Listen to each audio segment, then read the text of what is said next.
Welcome back to the Prophets of IT, the podcast where we dive into stories, lessons, and strategies of leaders who weathered the storms and come out stronger. If you're looking for insights and inspiration to navigate your own journey, you've found the right place. I'm Jim Punzenberger, your host, creator of the Managed Content and Prospecting System, and author of $0 Advertising Strategies. And today I have a guest with me whose experiences remind us of the importance of resilience, balance, and paying it forward. Meet Mitch, a professional who's turned life's curveballs into opportunities to help others. Mitch just doesn't keep it real. He's always ready to connect, share advice, and help others learn from his story. Fun fact, Mitch's at-bat song would be Sugar by Robin Schultz, which we're listening to now. So expect this conversation to be as smooth and upbeat as this track. Mitch, welcome to the show. Say hi to the audience and let us know if you're feeling more like a motivational speaker or DJ today. Yeah, thanks for having me. Great to be here. Hello, everyone, for listening in. I don't know. I don't think I feel like either. I feel like I need to go play sports because now I just can't stop thinking of like walking up to the plate with the sugar playing in the background. So you're a Major League Baseball player today. Yeah, yeah. All right, that's great. So Mitch, your journey as a Major League Baseball player today must have had ups and downs, or even, I guess, realistically, your journey as a tech professional. You particularly mentioned a tough moment when you were let go, along with 30% of the company. How did that experience shape your perspective on work, life, and resilience? Yeah, so the short story is I worked for a company for almost 10 years. I took every opportunity I had to grow and learn what I could. I quickly advanced. I think the like 75th employee when I started, and by the time it was over, it was like 250. And I went from an entry-level direct sales role all the way up to director of corporate strategy, leading multiple teams. Um, and then unfortunately, I got sick. I had cancer and had to go on leave. And as that happened, the company went through an acquisition. So when I came back, I was told, "Oh, your job is fine," and that wasn't the case. So it kind of forced me to relook at myself, my life.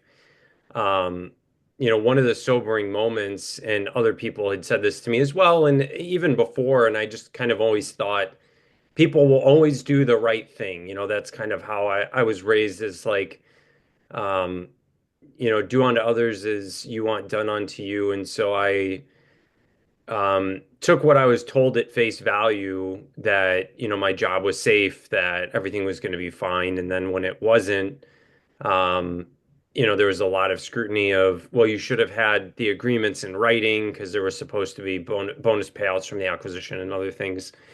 And so it was a very sobering experience that let me know there is still good in the world. There were a lot of good things that came out of that, but also in business, you need to make sure that you protect yourself because no one else will.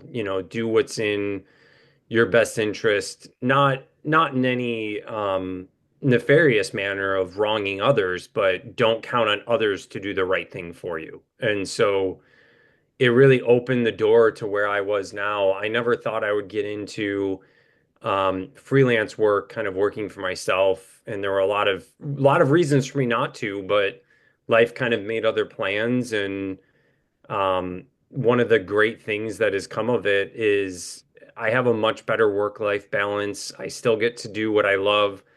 I get to influence and provide value to the people I work with in the exact areas that they need it. And yeah, it definitely just was a sobering experience to help me learn learn a lot of things that I would probably change if I did it again, but still made me who I am today. So Yeah, it sounds like a tough lesson, but probably one that many people can relate to, protecting yourself and finding balance is easier said than done. What's been your go-to strategy for maintaining that balance?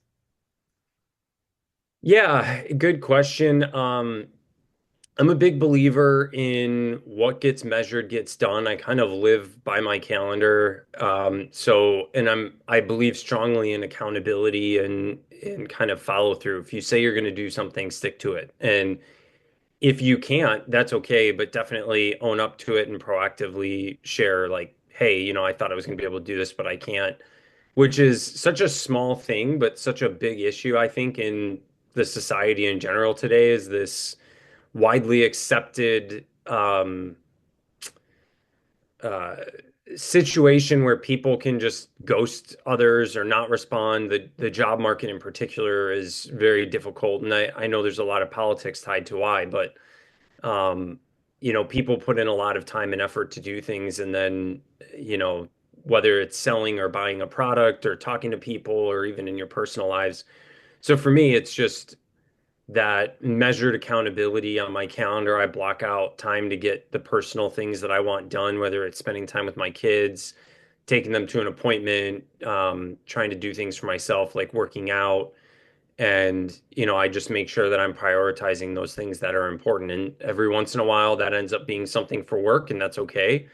But I try to make sure that for, every one of those things I prioritize for work, I'm prioritizing, the same or more to balance out on my personal life with myself and my family. That's quite interesting. So you've also mentioned that motivational speaking has always been on your mind, but instead of focusing on yourself, you prefer to take your experiences and help others. How did you develop this mindset? Uh, I don't generally like talking about myself very much, although I am very transparent. I don't mind sharing when someone asks me the questions. I just don't generally protrude and vocalize. But um, I've been through lots of unique life experiences. I'm a two-time cancer survivor at only 34 this year. And uh, my wife and kids have all gone through like extremely rare medical situations. We always joke that our family lives in the sub 1%. And yet, despite all of that, we made it through a mountain of medical debt, some of which was thanks to friends and family, but in general, we didn't file bankruptcy. We made it through. We didn't lose jobs. We were able to maintain. I made calls from a hospital bed on more than one occasion. And so, I've been really focused on trying to find ways to help others. And the reason I say I feel like I could be a motivational speaker is there's very little in my life that I haven't lived through in some capacity, living paycheck to paycheck, bailing people out of jail, um, saving other people's lives, people saving my life on more than one occasion in more than one way. But at the same time, there's just something that pulls me away from doing that out of the fear of arrogance that comes with having to talk about yourself all the time. And so instead, I look to um, services like volunteering. I'm affiliated with the National Donor Program for the bone marrow transplant. So I volunteered with them to sign up and help other people going through similar things that I went through. So that's kind of probably more than what you asked for, but just my kind of internal conflict of wanting to help others, but not wanting to do it in a way that it's about me, but rather focusing Mhm. on the other people and trying to make a positive out of the negative things that have happened. Sounds like really you're turning your story into a tool for others, so to speak. I think that's really a powerful thing. What's one piece of advice you find yourself giving others, often to those that you mentor and network with? Yeah, thanks. Good question.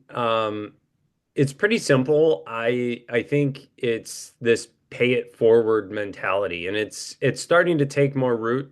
I'd be surprised if most haven't at least heard of it in the work and professional world, but it's this idea of, go into a conversation with somebody without expecting anything in return. And if you have an opportunity to help them, help them. Don't worry about you. Don't worry about if you're going to get something out of it. If there's something you can do to help another person, just take the initiative and do it, whether it's an introduction, even in your personal life. If it's is somebody that needs help and you can help them, whether it's, work around their house, maybe they're not physically capable of doing something, or someone on the side of the road that needs food.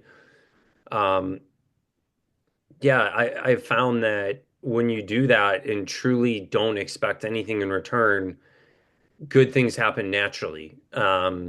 Whether it's making connections, and people tend to gravitate towards people that have this positive mindset and are willing to help others selflessly. And it's amazing that when you do things without expecting anything in return, you almost have more results, both personally, like, the way that you feel doing things without um, going into it thinking that it might work out some way, and then the surprise that comes with that. But also, um, almost every one of my networking, my current uh, freelance opportunities came from just networking with people and offering to help and having conversations, and then uncovering these things and saying, well, I can help with that. And at first, it's just a conversation of giving advice. And then usually it led to, well, what if I hired you to help me? Um, and I think every one of my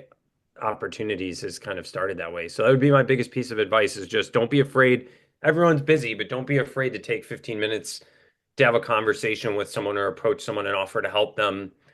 Um, and do yourself the favor of not getting upset if it doesn't seem to pay you back, but just do it selflessly. And it's amazing what happens when you make it a habit of just helping others. So I hope you're listening. I hope you're taking notes on this. It sounds like some very powerful uh, information that we're talking about here that Mitch is providing. And it also sounds like you've turned challenges into opportunities and you've focused on helping others. What's next for you? Are there any projects or goals you're especially excited about right now?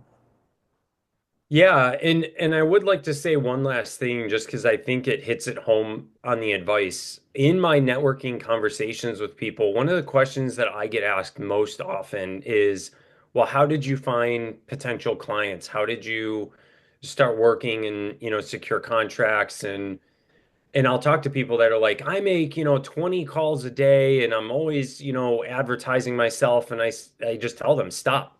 People get sold to every day. Instead, just go out there and talk to people about what they need. And if you can't help them, find them someone who can. But eventually you find there's, more than enough opportunity for people that need help. Whether that's a career, full-time work, fractional advisory, whatever it is. But if you just open yourself to having a conversation, people will tell you what they're thinking or what their problems are. And if you can find a creative way to address them, the opportunity will present itself. You don't have to sell yourself and advertise. But for me, my biggest kind of goal or project, um, one of the companies I'm working for has been approaching me about working for them full time. So we have a pretty ambitious goal of attaining some revenue objectives for next year.